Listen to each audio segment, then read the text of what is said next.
This will be a bit of a 1-2 essay on auteur theory and Joss Whedon and Quentin Tarantino. Now, I'm only going to do a little bit on Tarantino because Joss is really the more central focus in terms of how we should judge him and appraise him aesthetically, and a little bit in terms of the politics. So, well, what's the big story? Well, there was this controversy a couple years ago with Once Upon a Time in Hollywood. A reporter asked Quentin Tarantino, "Don't you think it's a little odd that you have Margot Robbie, who's a very talented female performer, but basically has almost no lines of dialogue in your film?" And this is true.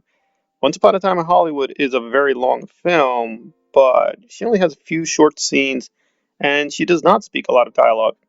And Tarantino just said, "Well, I just don't accept what you're implying with that question." Now, I'm actually going to defend Tarantino on this. I think, for the most part, I'm very mixed on his films, but I actually do think Once Upon is one of his best films, which you can look at it two ways. That's saying a lot of good things, but it's also saying a lot of bad things. But now, when we turn to Joss Whedon, if we use this kind of simplistic measurement, namely lines of dialogue spoken by female characters, well, again, if you're not paying attention, you'd end up with saying he's one of the worst, most sexist, misogynistic creators of all time.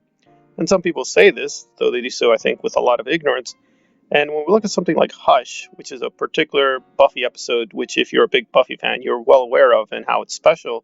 But again, if you're going to apply this simplistic rule of lines of dialogue, you'd find shockingly, wow, women don't really speak at all in this episode. There's very little female speech in the episode. Now, there's very little male speech too, because the conceit of the episode is that there is no dialogue, right? As a part of the fictional reality, the voice is taken away from most of the major characters, so almost nobody is speaking lines of dialogue in this particular episode. However, following the New York Times reporter, that doesn't matter, right? The female characters are not speaking, therefore we should judge that something problematic is going on with the creator.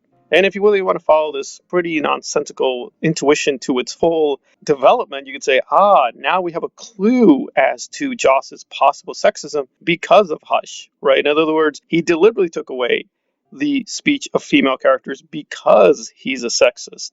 Now, I'm not saying we never do this. For the most part, statistical measurements in fiction are really not wise. They just don't yield any interesting hypotheses. They don't really go anywhere. But sometimes, again, statistics can be used and should be used, but you got to be careful with how you're using it. Now, in the case of Hush, for those who are familiar with it, that's the story. The story, as a basal point, has the gentleman take away people's voices in order to terrorize and kill them. That's just what the story is. Moreover, it wasn't done to, quote, put the female characters at a disadvantage. It didn't even have a gendered origin. Joss was sort of taking criticism that, okay, you're a good writer, but you often lean on this kind of snappy, silly, quippy dialogue. Could you do something without that? And he wanted to challenge himself, so Hush was a point of him trying to, as a writer, challenge himself and not lean on dialogue, which a lot of people concede is one of his best strengths. And again, sometimes it goes wildly wrong. With something like Justice League, I think it was way overused and he should have done something like Hush. People are just talking and talking and talking,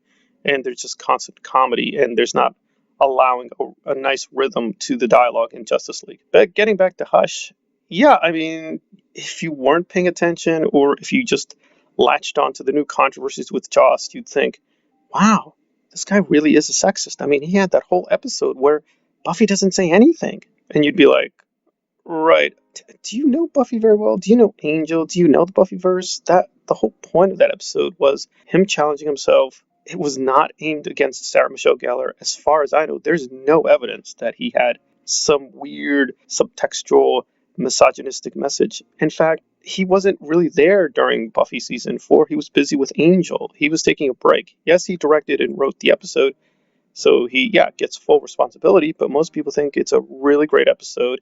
It's a very clever episode. Again, maybe it's overrated by the Buffy fandom, that's fair, but I thought it was pretty clever. I thought it worked out pretty well. If anything, it's a very short kind of episode because we barely get into the premise and the gentlemen have to go away. So I'm a little more disappointed with it than perhaps other Buffy fans. But again, following Quentin Tarantino, we'd be like in this weird world where it's like, whoa, the women don't have lines of dialogue. I think that we know where this is going. It's like, it's not going anywhere. Now, you can definitely criticize for Buffy for not being feminist enough or for, in fact, having subtextual sexist messages, but Hush would probably be one of your weakest cases because Buffy literally defeats them by using her voice. In fact, if anything, it's an affirmation of the female voice. So, yeah, the stupid critic, again, I'm imagining the stupid critic who just uses this standard, no lines of dialogue, would really be radically misinterpreting the episode. And I think this is a bigger problem with a lot of the newer criticisms of Joss, that people are sort of judging him from